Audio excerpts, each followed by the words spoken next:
मेरठ की मुस्कान रस्तोगी शायद आपको याद होगी, जिसने अपने प्रेमी साहिल शुक्ला के साथ मिलकर अपने ही पति सौरव के शव के 19 टुकड़े कर एक ड्रम में सीमेंट के साथ पैक कर दिया था।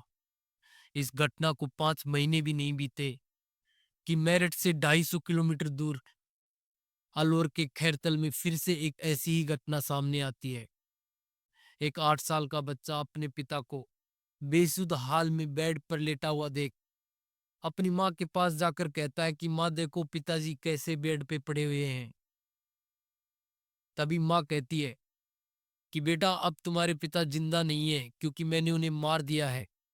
जैसे ही वो 8 साल का बच्चा ये बात सुनता है तो अपनी माँ को आश्चर्य भरी निगाहों से देखता है और पूछता है कि माँ तुमने ऐसा क्यों किया।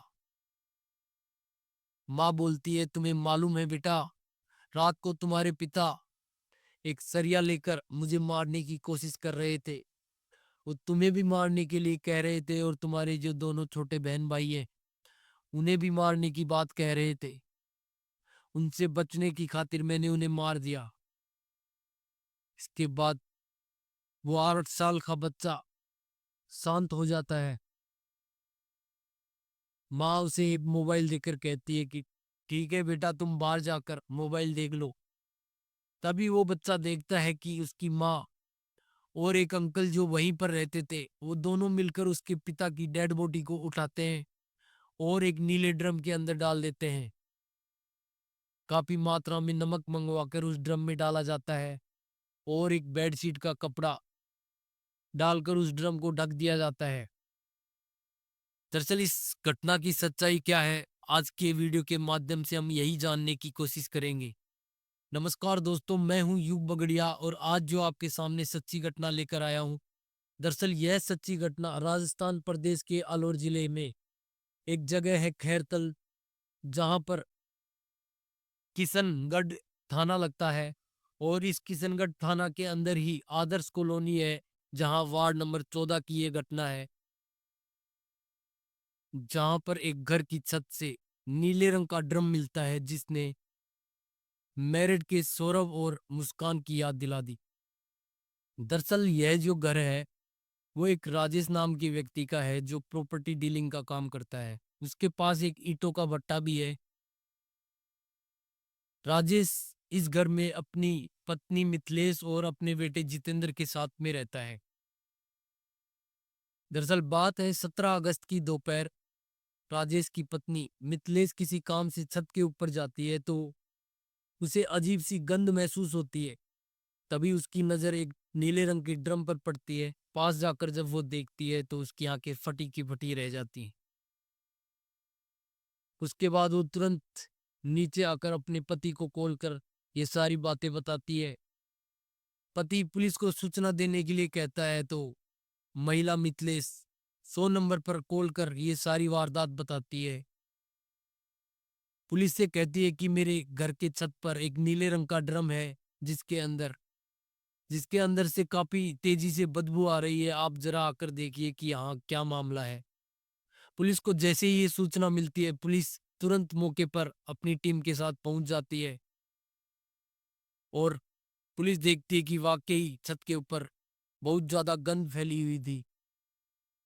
तभी पुलिस की नजर उस ड्रम पर पड़ती है और वहीं पर पड़ोस में रहने वाले संजय से पुलिस कहती है कि जरा देखना इस ड्रम में क्या है। संजय ड्रम के पास जाकर उसका ढक्कन जैसे ही हटाता है तो जो गंध होती है वो और भी तेजी से आने लगती है। उसके बाद संजय अपने पैर पीछे खींचता है। तभी पुलिस फिर से उससे कहती है कि जरा देखो इसके अंदर है क्या। अब संजय उसके पास जाकर उसमें से एक चद्दर कपड़ा निकालता है और उसमें झांक कर देखता है तो कहता है कि अब इसमें कुछ नहीं सिवाय एक डेड बॉडी के। जैसे ही उस डेड बॉडी को निकाला जाता है तो उस डेड बॉडी की शनाख्त की जाती है तो पता लगता है कि 1.5 महीने पहले ही इसी घर के अंदर किराए पर रहने के लिए आया हुआ एक युवक जिसका नाम हंसराज होता है, ये डेड बॉडी उसकी थी।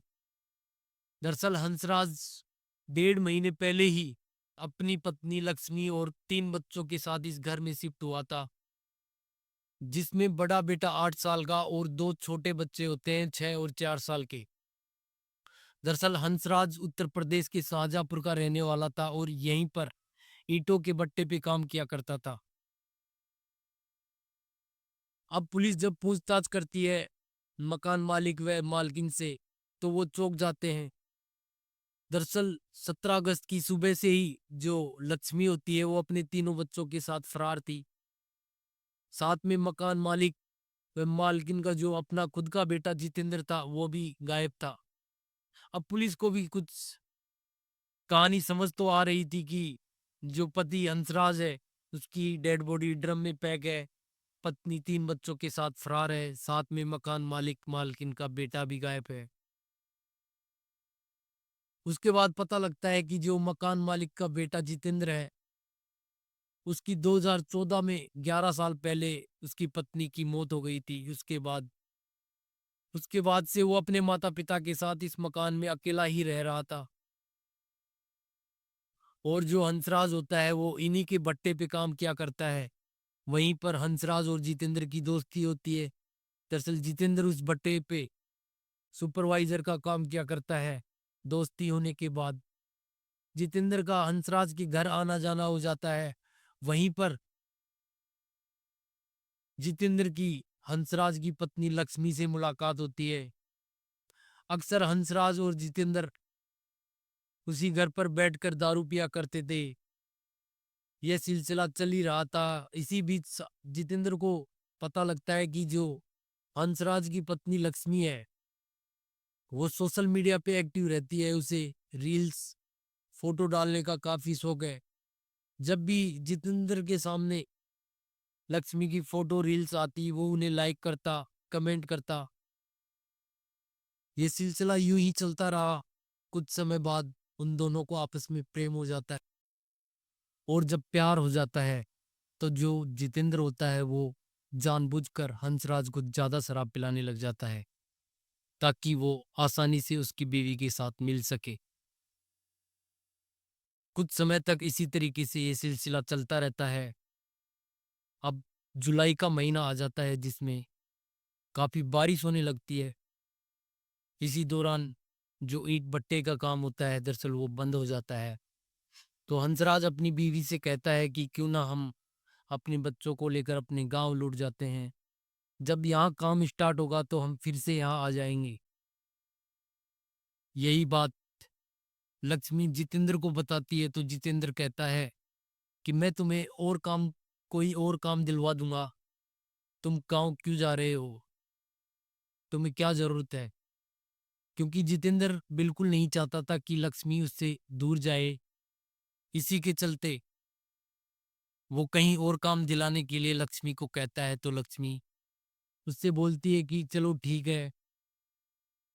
एक रोज जितेंद्र लक्ष्मी और उसके तीनों बच्चों को और हंसराज को साथ में लेकर अपने घर पहुंच जाता है। घर पहुंचकर अपने माता पिता से कहता है कि ये लोग अपने यहीं रहेंगे जहां अपने छत के ऊपर एक रूम खाली है।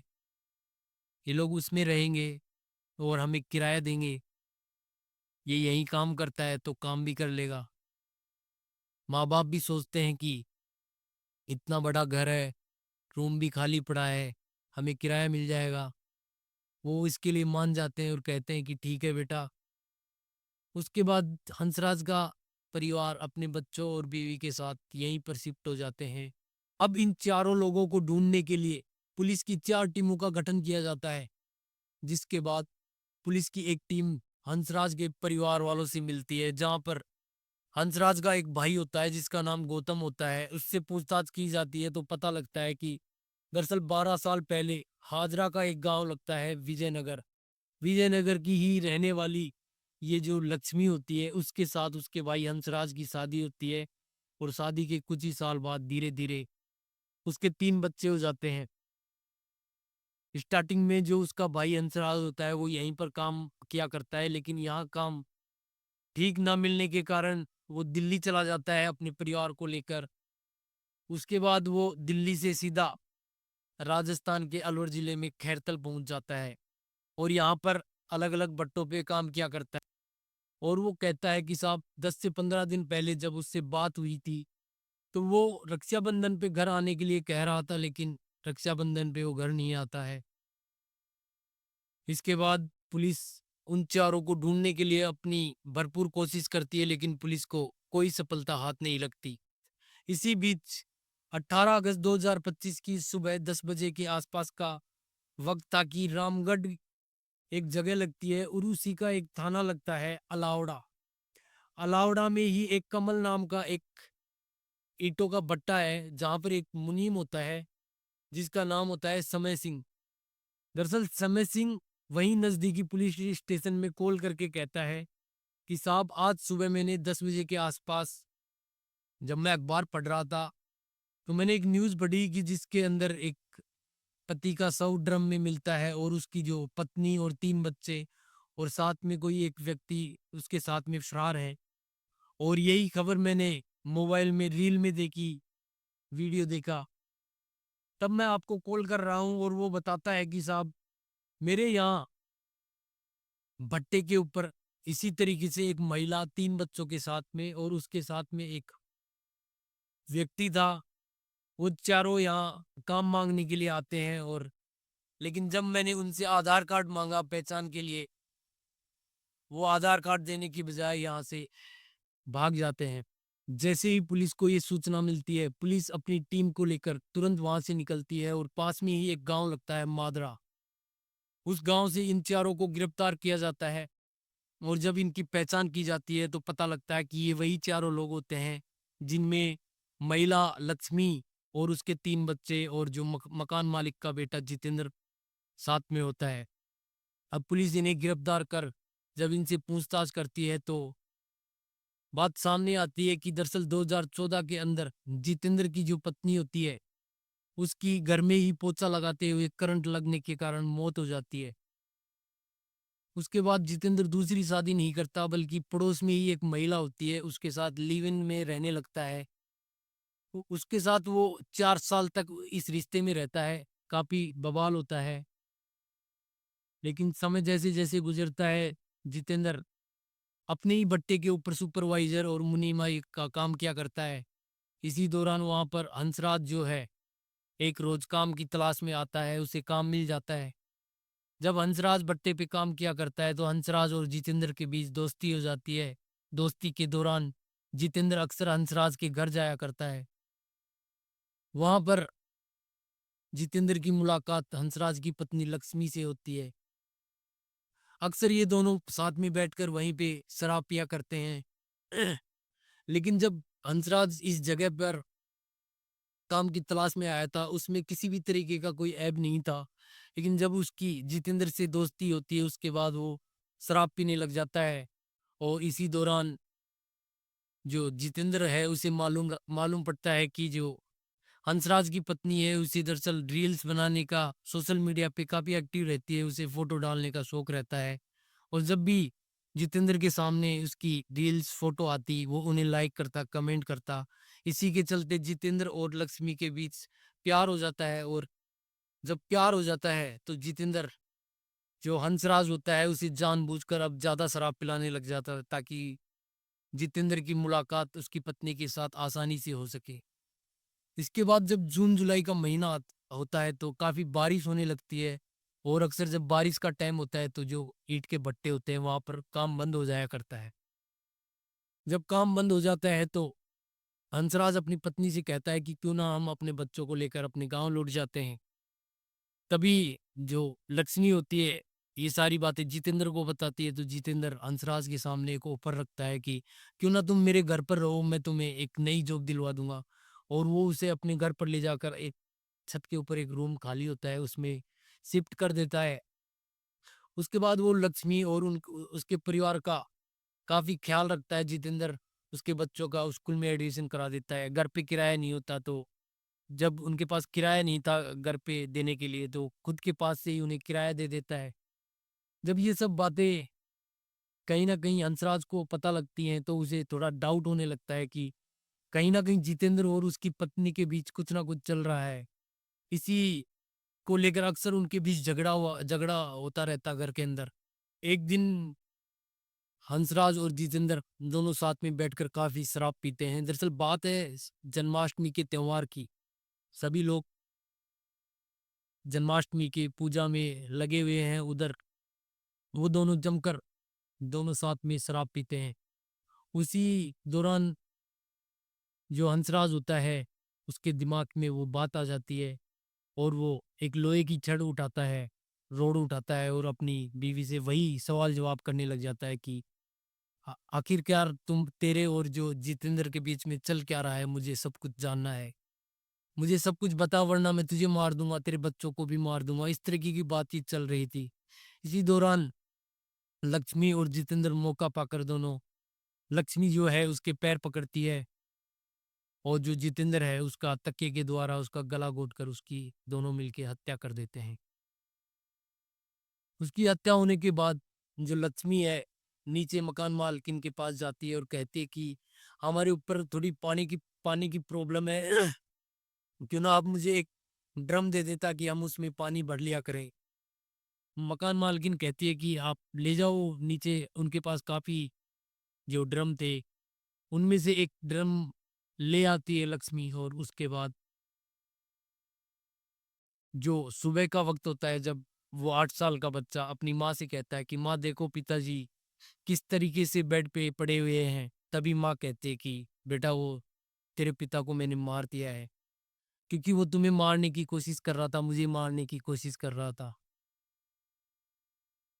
तभी बच्चा देखता है कि जो जितेंद्र और उसकी माँ लक्ष्मी होती है दोनों मिलकर उसके पिता की डेड बॉडी को उस ड्रम में डालते हैं और काफी नमक नमक मंगवाकर उस ड्रम में डाल दिया जाता है ताकि उनकी उसकी बॉडी जल्द से जल्द गल जाए। लेकिन इसी दौरान ये सारी घटना इस तरीके से सामने आ जाती है और ये दोनों अपना जुर्म कबूल कर लेते हैं। उसके बाद इन्हें गिरफ्तार कर लिया था और अब इन्हें जेल भेज दिया जाता है जब ये अपना जुर्म कबूल कर लेते हैं। दोस्तों ये घटना आपको सोचने पर अगर मजबूर करती है तो आप वीडियो को लाइक कर कमेंट बॉक्स में अपनी राय रखें और जाने से पहले चैनल को सब्सक्राइब कर बेल आइकन ज़रूर दबाइएगा ताकि ऐसे ही वीडियो आप तक आपके साथ साथ समाज तक भी पहुंच सकें। धन्यवाद।